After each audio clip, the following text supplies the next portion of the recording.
we have a good friend of ours, and Nate Self, and he's been on the show. He's been on the show very early on. He did the episode on transitions. Yeah.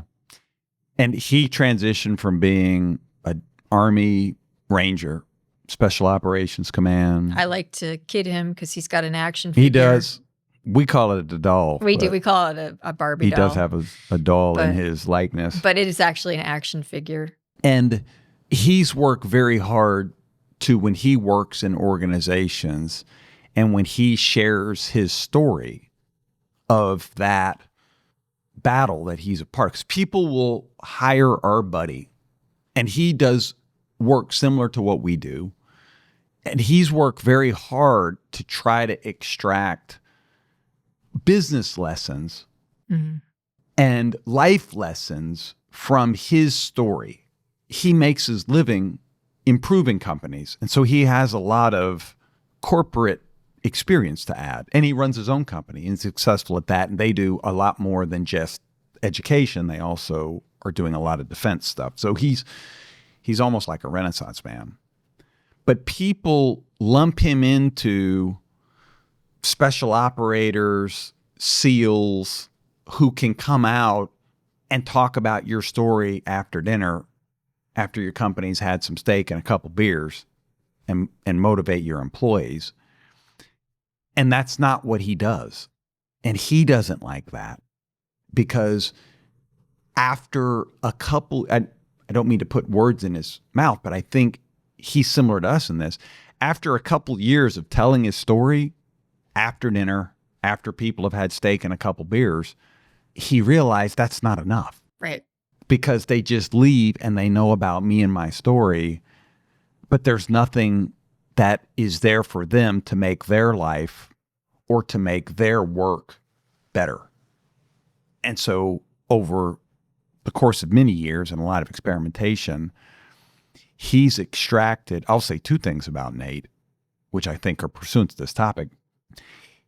He's extracted more and more actual concrete lessons from his experience, which when many people hear about it, they do find motivational.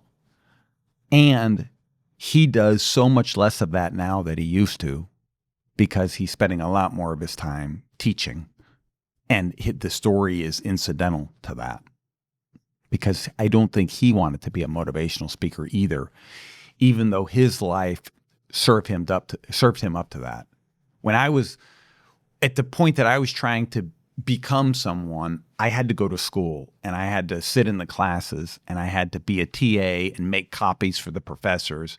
And it took me years to feel like I had enough substance to actually be able to share something that was important and might, as a secondary product, motivate somebody. Nate had an experience that was... He had a story. Yeah. He had a story that was bigger than him. Yeah, like a famous story in warfare. And so people were interested in the story, but it wasn't enough for him. He didn't, because the story was so powerful, he's getting pulled out before he's really processed it, really. Sure. Yeah. And definitely, before having experiences to be able to pull out the lessons. And so he was going and sharing the story, but feeling like there was something missing. Yeah. And so if your company hires our war hero friend, Nate Self, it will be, and you do it after dinner, a couple steaks and a couple beers or wine or whatever God knows what people drink when it's on the company. But you have him out, he'll share his story, but he's actually going to teach your employees with his story, and they'll be likely to take notes on what he's saying. And it, as a byproduct, will be motivating. But if he's busy and he can't come and you hire somebody else who's a war hero, you may not get taught. You may just get motivated. You may just get the story. Nobody's going to take any notes, and they'll remember they had a good time. And there's something to be said for that, but there won't be any substance. Yeah, there's nothing for them to leave the room with other than the feeling. I think that's also one of the things that stood out about Jefferson Howell. Oh, Beak, the late, great Beak. Yep, He's wonderful man. Also, we have early podcasts with him. But all of his stories are loaded with lessons. Yeah. Like loaded with lessons. Yeah. So, he never shared a story that was just a story. Yeah. Yeah. And it's a good way of us thinking about it. Or I think in this case, like what we're saying to be alert for is if your company needs to grow and their solution is motivation, that's not enough. We know people with amazing stories. You just named two, Beak Howell and Nate Self.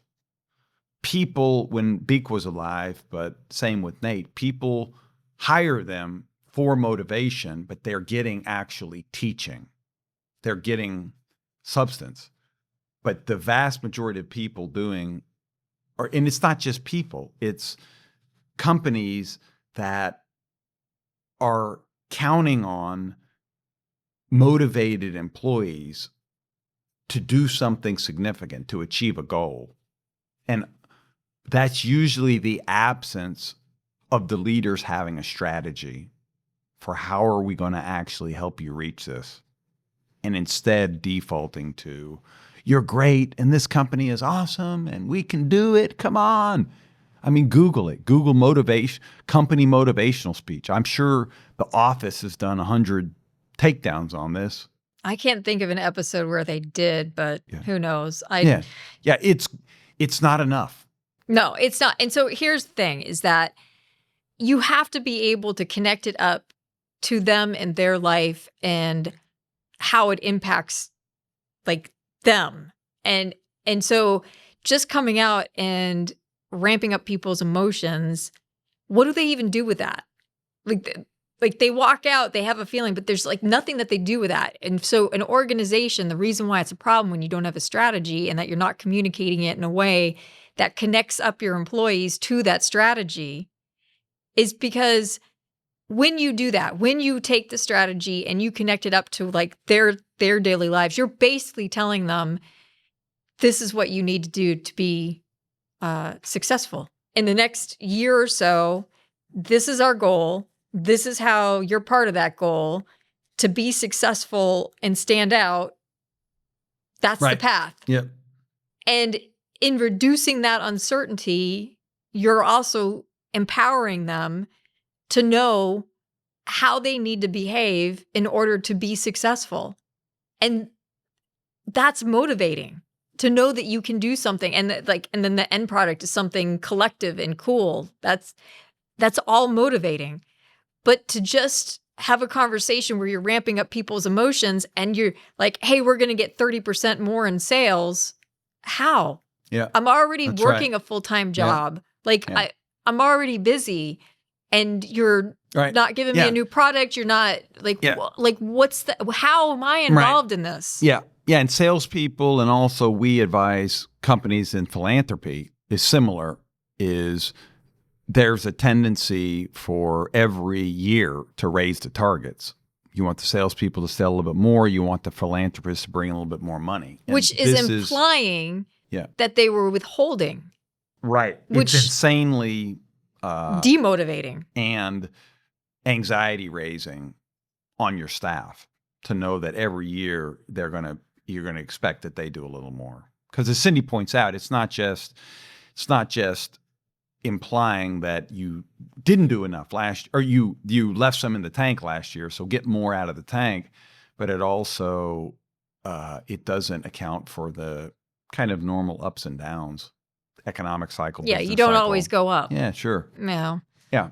And we work with a number of these where the leaders feel the pressure most of all, and they're smart enough to not book motivational speakers. In fact, I'm thinking of two companies where we work with that I don't think they've ever had a motivational speaker because the problem is a leader challenge.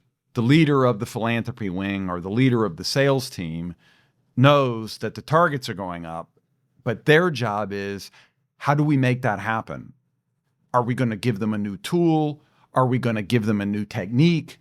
Are we going to go into an area we haven't gone before? And they're doing the hard work of actually trying to create a strategy out of the targets, which, by the way, not to get too far off on strategy, but your strategy should come first. Like, we should be saying what we're going to do this year is we think we can go and raise money from this market that we've never tapped before. Instead of our normal mix of very rich people and slightly rich people, now we're going to go more of a crowdfunding for tiny bits of dollars, which we've never done before. I'm just making this up. But then that would be a strategy. We think we can do this. We've seen other people do it, but we think we can do it better for these reasons. And that's going to be our strategy. And from that strategy, then you might say, and we're projecting that we can raise it this much. But that it's completely backwards to say, I just want this X increase. Right. Because I've pulled it out of my rear end. Yeah, because last year we sold this much and this year we want to sell this much. And then you force. And so, again, somewhere there is a CEO who said, let it be said and let it be done. You're going to raise your sales target. And then that falls to a leader. There's no strategy there. And so that is the higher level leader abdicating the strategy. Like, that is a failure of strategy. You're just saying, well, of course you want more money. Of course you want growth. But how are you going to get that? Now it falls on to the junior leader, the leader under that person, and they have to figure it out. And we work with people like this. And where usually we have access to the very top. But in these cases that I'm thinking of, we have access to the top, but we're not advising them strategically. And so they're setting these targets. Based on nothing. That's right. Yeah. Based on absolutely nothing other than this is how many million we raised this year and we want to raise a little bit more. It all falls to the leader below. That is a gigantic amount of pressure. And to their credit, they try to figure it out. And these leaders, we know, they're not relying on motivation because it doesn't work. It's not enough. If motivation worked, we'd be talking about it. But it doesn't. As Cindi said, it gives you a feeling. It makes you feel good in the moment for a period of time. For a lot of people, for some people like Cindi, she would just be worried, how am I going to meet this?